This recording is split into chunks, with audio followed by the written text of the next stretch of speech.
किताबों के साथ डिजिटल तकनीक भी जरूरी। वर्ल्ड बुक फेयर में काव्य कृति मन के वृंदावन में का भव्य विमोचन।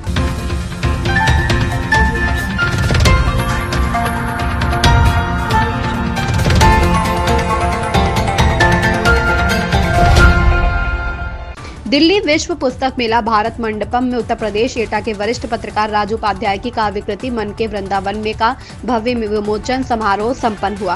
कार्यक्रम के मुख्य अतिथि देश के शीर्षस्थ पत्रकार एवं राष्ट्रीय अंतर्राष्ट्रीय विषयों के विशेषज्ञ अवधेश कुमार तथा विशिष्ट अतिथि मशहूर फिल्म अभिनेता राकेश राजपूत रहे। खबर में आगे बढ़ने से पहले अगर आपने अभी तक हमारे चैनल को सब्सक्राइब नहीं किया है तो अभी चैनल को सब्सक्राइब कर लीजिए और बेल आइकन दबाना बिल्कुल ना भूलें।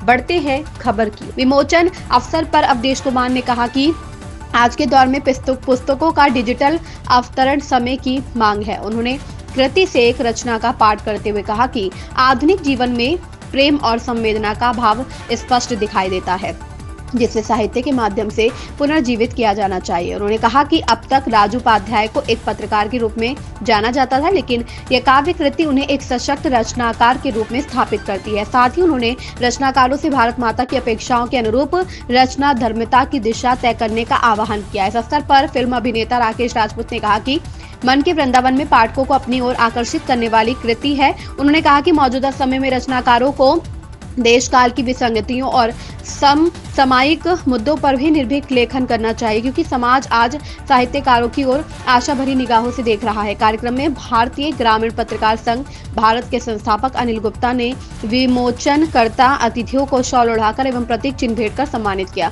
विमोचित कृति जिज्ञासा प्रकाशन गाजियाबाद द्वारा प्रकाशित की गई है। इस अवसर पर जिज्ञासा प्रकाशन के निदेशक मित्रपाल सिंह सिसोदिया, आदित्य राजपूत, एडवोकेट जिज्ञासा सिसोदिया, निधि सिसोदिया, नूतन उपाध्याय, संकल्प उपाध्याय, शिवानी उपाध्याय सहित अनेक साहित्यकार, पत्रकार और साहित्य प्रेमी उपस्थित रहे। रेड हैंडेड न्यूज नेटवर्क के लिए एटा से अमोल श्रीवास्तव की रिपोर्ट। इस खबर को लेकर आपकी क्या राय है, हमें कमेंट करके जरूर बताएं। चैनल को लाइक, सब्सक्राइब और शेयर करें। तब तक के लिए बने रहे रेड हैंडेड न्यूज नेटवर्क के साथ। खाने नहीं थे तब भी लोगों के पास ज्ञान था। समय जब वैज्ञानिक और तकनीक और उसका विकास होता है तो उसके अनुरूप जो है अभिव्यक्ति के माध्यम बदलते हैं, अध्ययन के चिंतन के माध्यम बदलते हैं। हालांकि पुस्तकें जो हैं इसमें स्पर्श का जो भाव होता है वो उसमें नहीं रहता है, लेकिन उसका तरीका यही है कि हम पुस्तकों को डिजिटल माध्यम में भी लाएं। अब उसका कोई चारा नहीं है कि मैं कहूं कि लोग अब मोबाइल छोड़ के बैठ के किताब पढ़ते हैं लोग पुस्तक। आज भी मैं देखता हूं कि सवेरे पहर जिसको पूजा पाठ करना होता है तो उन पुस्तकों को लेके ही बैठते हैं। लेकिन बहुत सारे लोगों को तो ट्रेन में है, तो ट्रेन में पुस्तक नहीं तो कैसे करते हैं, तो मोबाइल से ही करते हैं। सारे मंत्र उपलब्ध हैं उसमें, गाने उपलब्ध हैं, ज्ञान की चीज़ें, तो दोनों चीज़ें होंगी। मैं ये नहीं कहता हूँ कि पूरी तरह आप जो है आधुनिक तकनीक पर ऐसे निर्भर हो जाएं कि किसी दिन अगर एक सेकंड के लिए अगर कोई समस्या पैदा हो गई नेट में तो आपको न मिले। दोनों उपलब्धियाँ रहें, लेकिन रचनाकारों को, प्रकाशकों को, जो सार्वजनिक जीवन में है, नेता हैं, जो चिंतक हैं, जो एक्टिविस्ट हैं, उन सबको भी अपने जैसे ये पुस्तक है इनको डिजिटल पर लाने की कोशिश करना चाहिए। दोनों माध्यम रहना चाहिए। और आज तो पुस्तकों की बिक्री के लिए भी आपको डिजिटल साइट उपलब्ध है, अमेजन है, कौन को सब आप वहीं से करिए। प्रकाशकों ने उपलब्ध करा लिया है। तो मोबाइल का देन भी है, मोबाइल का योगदान भी है। तो उससे घबराने की आवश्यकता नहीं, उससे सीख करके उसके अनुसार अपने को थोड़ा संशोधित करने की आवश्यकता है व्यवहार में। मैं राजू उपाध्याय जी को उनकी इस नई कविता संग्रह या काव्य संग्रह मन के वृंदावन के लिए बहुत बहुत बधाई देता हूँ। सपरिवार यहाँ हैं और आदरणीय राकेश राजपूत जी जो अभिनेता भी हैं लेकिन नेता भी हैं, दोनों भूमिका निभाते हुए यहाँ आए हैं और इनकी मित्रता हम लोगों को खींच लाई है। तो रचनाकारों का जो भाव होता है उसका सम्मान करना पड़ता है। तो पत्रकार के रूप में मेरा इनसे परिचय हुआ था, हालांकि ये बताते थे कुछ लिखा है, लेकिन एक रचनाकार इस प्रकार से रूप में जिसमें कि कुछ ओरिजिनलिटी हो, हाँ, जिसमें सरलता, सहजता हो और प्रेम का भाव हो।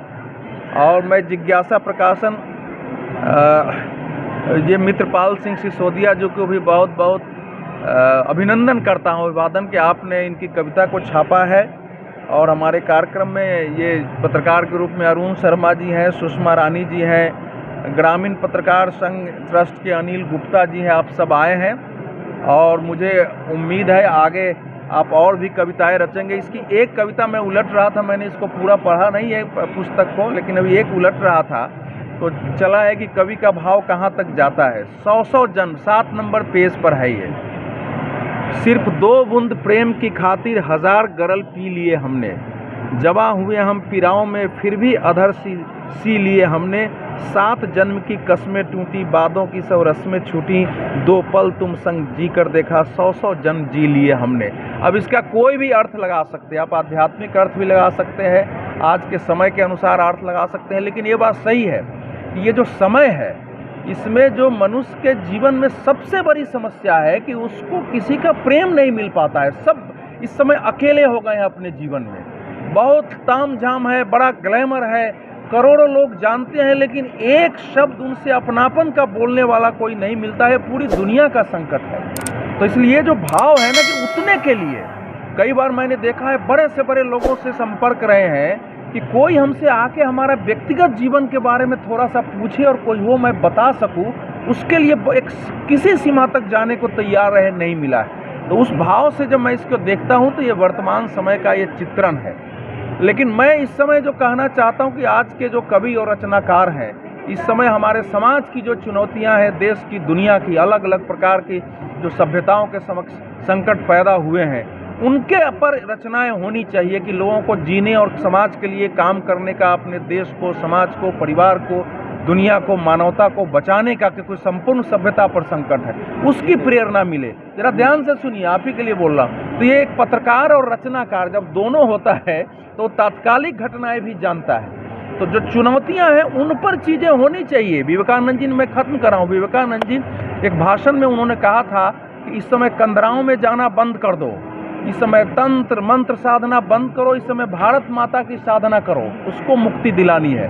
तो वो तो एक गुलामी से मुक्ति हो गई, लेकिन दूसरे प्रकार की जो हमारे सामने जो अनेक समस्याएं, चुनौतियां खड़ी हुई, और ये समय बहुत चुनौती और कठिनाइयों का है, इसमें आज के समय की भी राजू जी ऐसी रचनाएं करें और मुझे उम्मीद है ईश्वर इनको प्रेरणा देंगे और हम सबका साथ और सहयोग मिलता रहेगा। बहुत बहुत धन्यवाद, आपने मुझे बुलाया, अपनी पुस्तक का विमोचन मुझे सभी साथियों के साथ, राकेश जी के साथ, इनके साथ करने का अवसर दिया, इसके लिए व्यक्तिगत आभारी हूँ और मेरी शुभकामनाएं हैं। परमात्मा आपका स्वास्थ्य, आपके परिवार की सुख शांति समृद्धि बनाए रखें। बहुत बहुत धन्यवाद।